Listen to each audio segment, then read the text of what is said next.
Noche de en portada con un candidato presidencial, el candidato Jorge Quiroga, además expresidente de Bolivia. Ya está con nosotros, lo vamos a saludar. Es un gusto tenerlo esta noche. Tuto, ¿cómo le va? Buenas noches.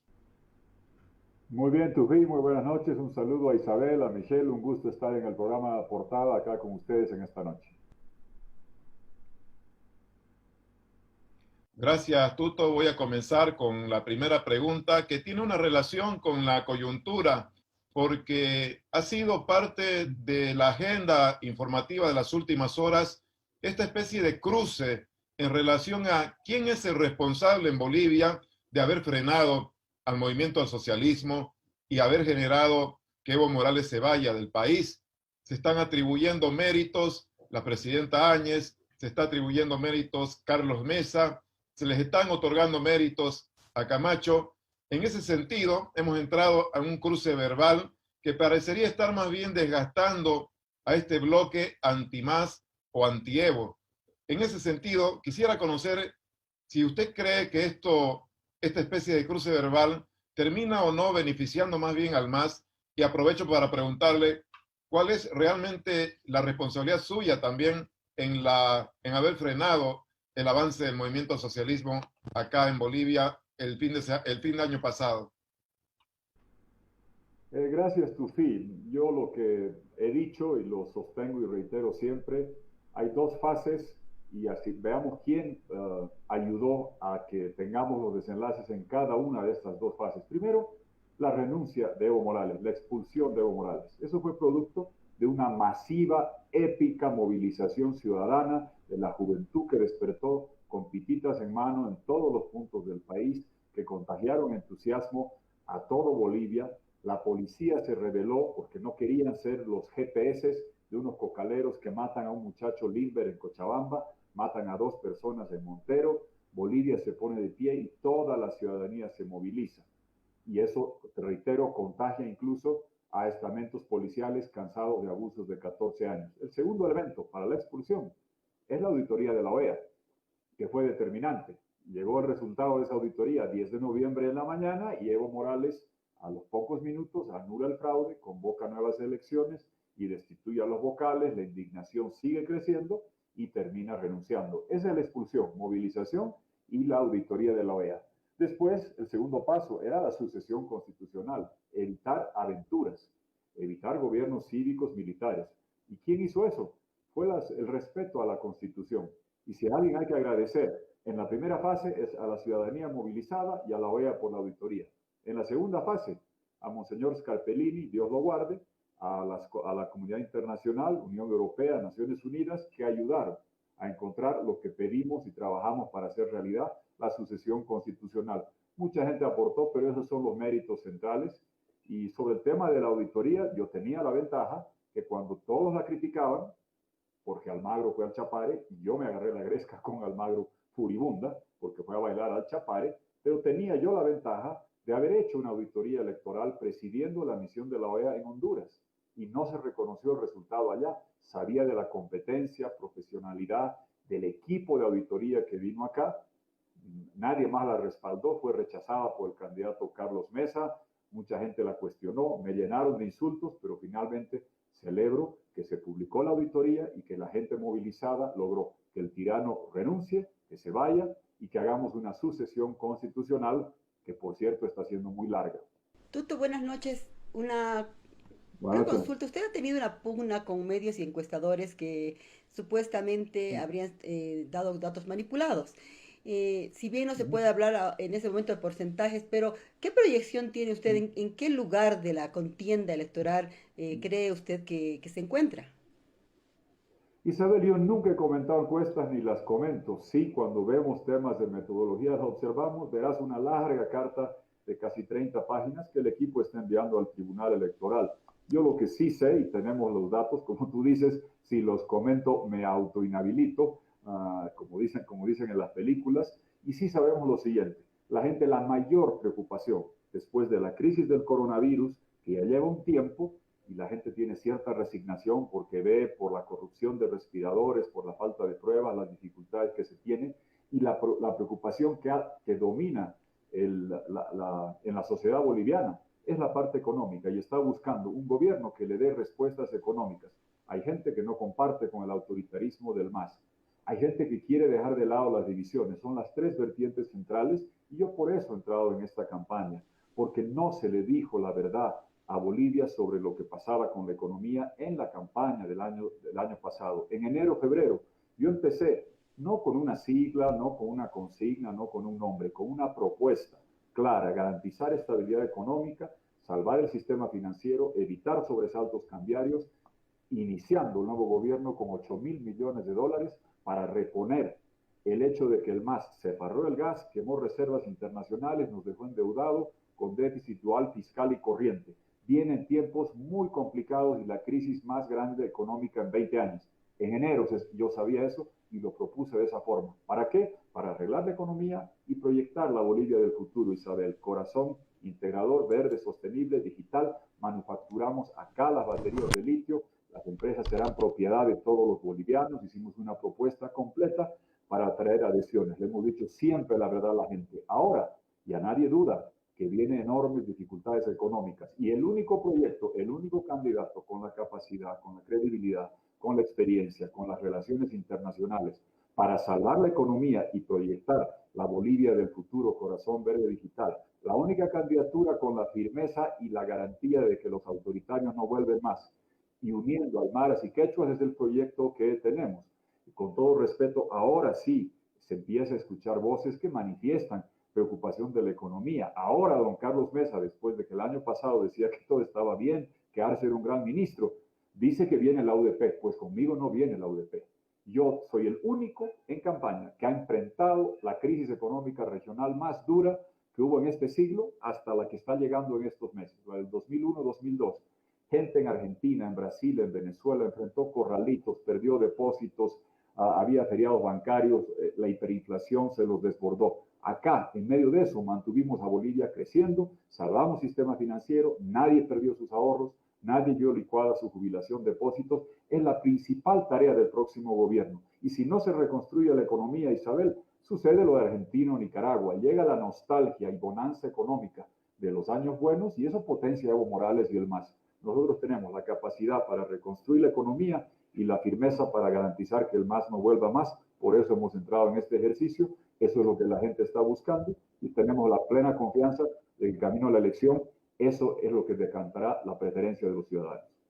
Tuto, usted formó parte del gobierno en un principio, fue el gobierno de Áñez en un principio, como vocero ante la comunidad internacional, en un momento en que parecía haberse fortalecido con Camacho y otros actores políticos. Pero bueno, ¿en qué momento usted decidió que esto se tenía que romper, que usted tenía que ser candidato a la presidencia, que usted tenía que dirigir este proyecto de transición en un próximo gobierno? Michelle, interesante pregunta. Dos comentarios sobre ello. Primero, yo no fui parte del gobierno. Recibí un encargo porque ustedes saben que he estado los últimos años luchando contra Evo Morales todos los días acá, contra sus padrinos caribeños, contra Maduro en Venezuela, contra la gente de Cuba. Debo ser el único latinoamericano que ha sido declarado persona no grata 2 veces en Venezuela por Maduro y por Chávez, deportado de Cuba en marzo de 2018 y enjuiciado por Evo Morales y Luis Arce acá en mi país. He conocido mucha gente en la OEA, en esa lucha conocía o llegué a tratar bastante con la gente que nos podía ayudar. Te mencionaba lo de la auditoría. Yo recuerdo que cuando había la auditoría de la OEA, aquí 92% de miles de comentarios, Michelle, que yo recibí eran en contra por respaldar la auditoría. Y la auditoría salvó la democracia. Y no lo digo para que alguien me dé explicaciones. No, yo hago las cosas porque veo que es lo correcto y si la consigna está en contra, no me dejo arredrar y seguimos. Por eso recibí ese encargo, en las fotos que estás mostrando, de ir a la OEA y Mercosur y fui. ¿Y cuál era la narrativa de Evo Morales? Él escapó de acá. Y cuando escapó, lo regañan sus padrinos continentales, el Grupo de Puebla, y empieza a decir que aquí hubo golpe. Aquí hubo sucesión constitucional ante la renuncia de la cadena. Eso es lo que fui a explicar en una intervención larga y detallada en el Consejo Permanente de la OEA, que aceptó esto, lo mismo en Mercosur, y les dije que la respuesta venía a través de nuevas elecciones, con nuevos vocales, y así se hizo. En noviembre y diciembre, Michelle, la gente olvida, se logró el milagro de que por unanimidad en el Congreso se vote una ley para designar vocales, convocar nuevos comicios, anular el fraude, ojo, revalidar el 21F, el 24 de noviembre, el MAS ha votado y está vigente, que el Bolivia dice no tiene valor, solo son 2 mandatos. Esa era la misión y eso se logró. En enero lancé la propuesta que estaba diciendo, ¿por qué? Porque hasta el año pasado todo el mundo decía que la economía estaba bien y no es verdad. El MAS desfalcó la economía, se farreó el gas, quemó reservas, llegaban momentos duros. Y te debo confesar, Michelle, que hasta en gremios empresariales, en sesiones presenciales antes del coronavirus y virtuales después, me miraban raro cuando hablaba de que hay que empezar trayendo 8.000 millones de dólares, multilateral, bilateral, emisiones bursátiles para garantizar la estabilidad económica, evitar sobresaltos cambiarios y proyectar la Bolivia del futuro. Hoy todo el mundo comprende eso y por eso entré, porque sabía, porque tenemos la experiencia, la capacidad de saber que podemos dar la respuesta que el país necesita. Somos los únicos que enfrentamos una crisis y sacamos a Bolivia adelante. Ningún otro candidato te puede decir eso. Y lo segundo, y yo sé que la gente que no quiere volver a caer en garras de la tiranía, del autoritarismo, que queremos Estado de Derecho, libertad, democracia para siempre. He luchado todo el tiempo y por eso entramos en campaña en enero. Y en enero, concluyo con esto, Michelle, cuando empezó la candidatura lo dije por escrito, saqué un video y lo reitero y lo voy a seguir manifestando. Me opongo a hacer lo mismo que el MAS, porque si no termina siendo más de lo mismo. Candidatear desde el gobierno usando recursos del Estado, me he opuesto cada vez que lo ha hecho Evo Morales. Me he opuesto cuando sus padrinos lo querían hacer en Venezuela o sus amigos en Nicaragua. Mal podía yo acá cambiar de criterio. Defiendo los principios con consistencia y no los modifico. Y en enero propuse, y lo vuelvo a reiterar, hay que eliminar la reelección presidencial inmediata, que es veneno para la democracia, que nos dejó sin ella durante 18 años, 64 para adelante, hasta el 82, que nos dejó 14 años de autoritarismo para el MAS, que violó la Constitución y desconoció el referéndum, y que ahora nos mete en un brete donde el gobierno, en lugar de hacer elecciones y además el desafío del coronavirus, prefirió, como lo dije en enero y lo mantengo, prefirió hacer campaña antes que hacer historia, y mi posición en eso es unívoca, no la modifico ni la ajusto, sea Yanine Áñez, sea Evo Morales, sea Maduro, y más aún, venía proponiendo y en enero lo hice público y espero que otros candidatos se pronuncien. Reformemos la Constitución para eliminar la reelección presidencial inmediata. Hay otros temas, justicia, autonomía, que hay que modificar, pero este es el que salva la democracia y lo voy a seguir manteniendo, poniendo sobre la mesa y esperando que otros se pronuncien. ¿Cuál es su posición en relación a que se proscriba o no la sigla del Movimiento al Socialismo? ¿Se la elimine o no? Si hay que ganarle al MAS dentro del terreno electoral o hay que básicamente sacarlo del escenario electoral a partir de esta demanda ante el Tribunal Constitucional. Gracias, Tufi, que el tribunal se pronuncie. Sería de parte de otra candidatura el decir sáqueme a los rivales de cancha, sería mal visto, sería visto como alguien que pretende ganar por abandono o por walkover del otro equipo. Y te lo digo con la comparación siguiente. Yo no, cuando hubo las primarias inservibles que convoca Evo Morales para validar su violación del 21F, en cuanto las convocó yo dije no convalido esa farsa. Evo Morales está violando el 21F y para hacerlo, la gente olvida, erogó casi 250 millones de bolivianos entre enero 2019 con las primarias chutas inservibles, que eran coronaciones y no competencia, y la elección de octubre de 2019 que no sirvió para nada, porque mi causa era defensa de la democracia. Estaba en la OEA, en la CIDH, fui a Colombia, fui a Brasil, para que se respete la Constitución. Y eso era solo posible, Tufi, con la credibilidad de que yo no estaba en la contienda, que no estaba validando la violación, porque amigos de Colombia, de Brasil, de la CIDH, periodistas como Andrés Oppenheimer, me preguntaban, ¿eres candidato? Decía, no. Muy bien. Entonces recién te escuchaban, porque de lo contrario, minas la credibilidad cuando dices, está violando la Constitución Evo Morales, está desconociendo el referéndum, pero aquí estoy de candidato. Se te erosiona eso, como ustedes en medios de prensa saben muy bien, por eso no participé. Y fíjate que el trabajo dio resultados, la perseverancia paga. La CIDH, la comisión de la OEA, que es como una fiscalía, defensoría del pueblo, no hizo nada. Fuimos una y otra vez, llegaron a Sucre, no cumplieron. Recurrimos a Colombia y Brasil. ¿Por qué? Porque fueron los garantes internacionales junto a la OEA de la Constitución que Evo Morales estaba violando. Y por eso les pedimos que ellos, como Estado, yo no podía, eleven la consulta a la Corte de San José, 28 de septiembre, 29 de septiembre, así Tufí voy a estar sentado en las audiencias virtuales. La Corte de San José va a tratar el tema. Colombia elevó la opinión consultiva. Camacho ayudó a recoger las firmas, lo reconoceré siempre, para que Colombia entienda que no era un tema personal de Tuto Quiroga, sino una demanda nacional, societaria. Y después de las audiencias de fin de septiembre, pronto fallará la Corte de la OEA. ¿Y qué dirá? Que la reelección no es un derecho humano, que ser tirano a perpetuidad no es un derecho amparado por la OEA. Y quedará sellado Morales en la historia como el hombre que violó su constitución, desconoció el referéndum, hizo un golpe e hizo un fraude.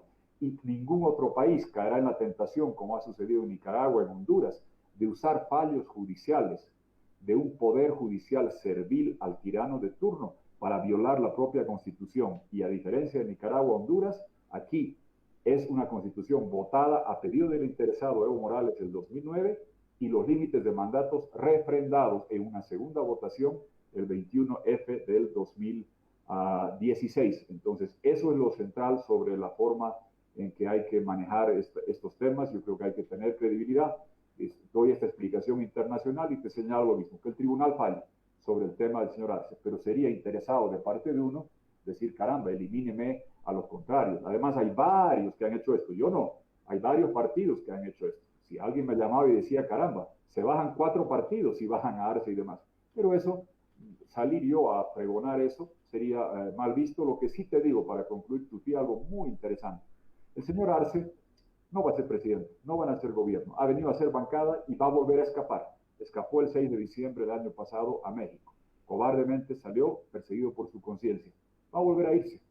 ¿Y sabes por qué? No solamente porque tiene que responder por 14 años de corrupción y desfalco, sino también porque para salvar la sigla del MAS ha confesado delito Tufí. Ha dicho que la ley 026, que prohíbe la difusión de encuestas, es inconstitucional. Él ha hecho esa demanda al tribunal. Para salvar la candidatura, ha confesado delito porque esa ley lleva la firma de Evo Morales y de Luis Arce, la ley 026 de junio de 2010. Entonces, ha confesado un delito punible con años de cárcel para salvar la sigla, y eso te demuestra que este señor, pasada la elección, va a volver a escapar, no sé si a México o a Argentina, pero a algún lugar se va a escapar.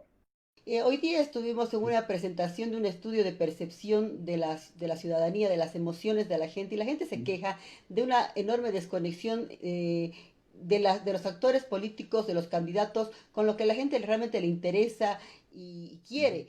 ¿Qué cree que está haciendo mal el sistema político para estar tan distante de la emoción de la gente y estar buscando a la vez, paradójicamente, su voto? A ver, Isabel, yo no entro en eso, entiendo que hay bastante de eso y sucede. Lo que hay que hacer es contrastar propuestas y la credibilidad para ejecutar la propuesta. No es cuestión de sentarse a leer una propuesta, habrá que evaluar si puede o no puede. Un doctor no puede decirte te voy a operar así y así. Tendrás que ver si este doctor ha operado en el pasado, cómo lo ha hecho, si ha tenido la habilidad para hacerlo adelante. La elección que estamos enfrentando y lo que me sorprende hasta ahora que la gente no entienda es una elección donde la economía está camino al abismo, porque el MAS se farreó 50.000 millones de dólares del gas, entregó vía costos recuperables 10.500 millones a las petroleras que han seguido operando, que nunca nacionalizó, 7.000 millones de dólares a Elefantes Azules vía Banco Central y Finpro, más de 8.000 millones de dólares con un conservador estimado de 15% de corrupción en las adjudicaciones a dedos y licitación. Quintuplicó el gasto corriente el señor Arce, se farrearon el gas, y cuando empiezan a caer, Isabel, los precios del gas y los volúmenes hace 5 años, queman ya no solo las reservas de gas, las reservas del Banco Central, nos dejan un déficit dual fiscal y de cuenta corriente, vale decir que el Estado gasta mucho más de lo que ingresa y que estamos importando mucho más de lo que exportamos. Eso era insostenible y nadie decía la verdad. Yo me senté a decir la verdad. Hay que traer 8.000 millones de dólares. Me decían, caramba, eso no es popular, pero eso es lo correcto y que la gente necesita saber sobre la economía. La cifra, a mí, ¿sabes qué me alarma, Isabel? Más que eso, que a veces los insultos esconden temas gravísimos. Tú viste, como periodista, 1.570 fallecidos en un boletín de domingo en la noche. Gente que ha muerto 2 veces, cuando fallece la primera vez y cuando nos avisan que había muerto de coronavirus. Y sale como si nada en un boletín a la rápida. La economía, déficit fiscal del primer semestre, información entregada al Congreso hace 48 horas, 20.000 millones de bolivianos, casi 3.000 millones de dólares. La expansión del crédito al sector público no financiero, como se dice, ha sido de 12.000 millones de bolivianos. El endeudamiento interno ha sido de casi 3.000 millones de bolivianos. El resto habrán sido algunos créditos externos. Imagínate lo que es ese número para que la gente entienda. A ese ritmo, a fin de año, 15% de déficit del PIB es absolutamente irresponsable. Estamos camino al abismo. Ese debe ser el centro del debate y ese es el centro de mi propuesta, que somos los únicos que podemos salvar la economía. No contarte qué sucedió, no hacer la historia, sino dar la respuesta. Entiendo, Tuto, pero Isabel, mi pregunta iba un poco al tema de entiendo y conocemos su propuesta, Tuto, en el tema de la reconstrucción económica, pero mi pregunta iba más concretamente al tema de la gente, lo que la gente comenta y lo que la gente pide, y este estudio que le decía es un estudio de percepción de las emociones de la gente. Una última pregunta porque ya tenemos que concluir. ¿Realmente habría voluntad de hacer alianzas? ¿Realmente habría voluntad, por lo menos en Tuto, de acercarse a otros actores políticos para enfrentar no solamente de palabras, sino de acción al MAS? A ver, Isabel, dos puntualizaciones. Primero, sí, no he visto el estudio de percepción. Sí sé lo que la gente está afligida. Y 90% del pueblo boliviano, no sé si de una fundación o un análisis, no es tanto el tema que la corbata, la forma de vestir de los candidatos, es la economía. Y tenemos somos la única candidatura que garantiza que se salve la economía. No la va a salvar el que hizo el desfalco el señor Luis Arce u otros que aplaudían mientras lo hacía. El tema de alianzas, Isabel, el plazo era el 3 de febrero. Las alianzas que están inscritas son las que están inscritas. Va a ser la gente que va a escoger y elegir. Yo le digo a la gente con toda claridad, tiene el desafío económico y político sanitario combinado más grande de la historia. El desafío económico más grande en 20 años lo enfrenté, lo salvé a Bolivia una vez, lo puedo hacer otra vez. El desafío de dejar atrás un gobierno autoritario con firmeza contra el MAS, y la gente me conoce con claridad, podemos hacer eso.